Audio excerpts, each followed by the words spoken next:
गौतम बुद्ध अपने शिष्यों के साथ लगातार यात्रा पर रहते थे। उन्होंने नियम बनाया था कि मॉनसून के मौसम के दौरान उन 2.5 महीनों के लिए आप एक ही जगह पर रह सकते हैं। उन सन्यासियों और भिक्षुओं के लिए जो उनके साथ थे, एक नियम था कि आपको 2 दिन से ज्यादा किसी भी जगह पर नहीं रहना चाहिए। आमतौर पर भिक्षुओं को कई घरों में आसरा दिया जाता था, इसलिए उन्होंने ये नियम बनाया कि 2 रात से ज्यादा आप एक घर में नहीं रह सकते, वरना उस परिवार पर काफी बोझ पड़ेगा। वो 10 लोगों को आसरा दे रहे हैं, आप वहां 1 महीने के लिए मत रुकिए। सिर्फ 2 दिन। होना तो ये 1 दिन चाहिए था, लेकिन 2 इसलिए क्योंकि आप इतना लंबा सफर तय करके आए हैं, थोड़ा आराम मिल जाए।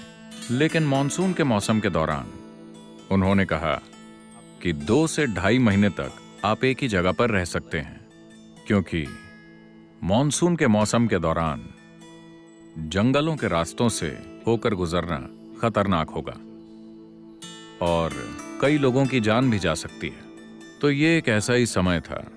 वो एक बड़े शहर में ठहरे और वो बहुत सारे घरों में रहने लगे।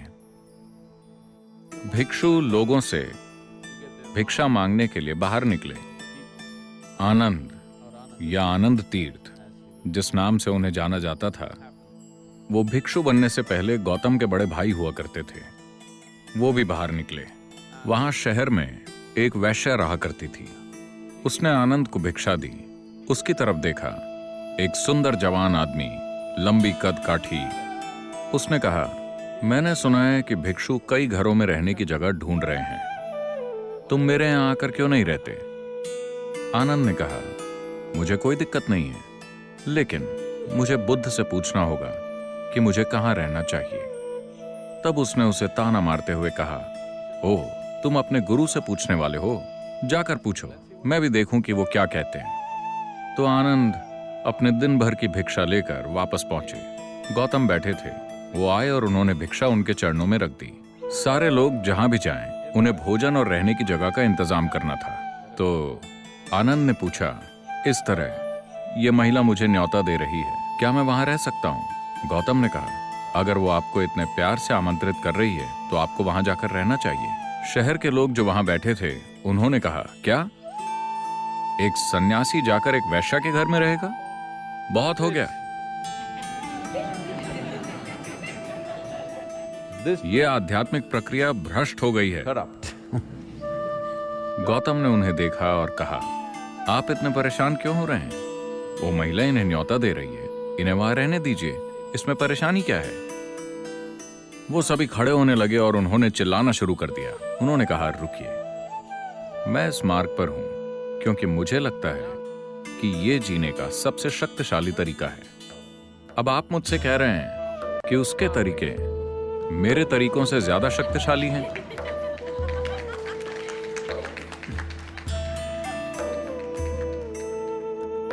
अगर यही सच है तो मैं भी जाकर उसके साथ शामिल हो जाता हूं।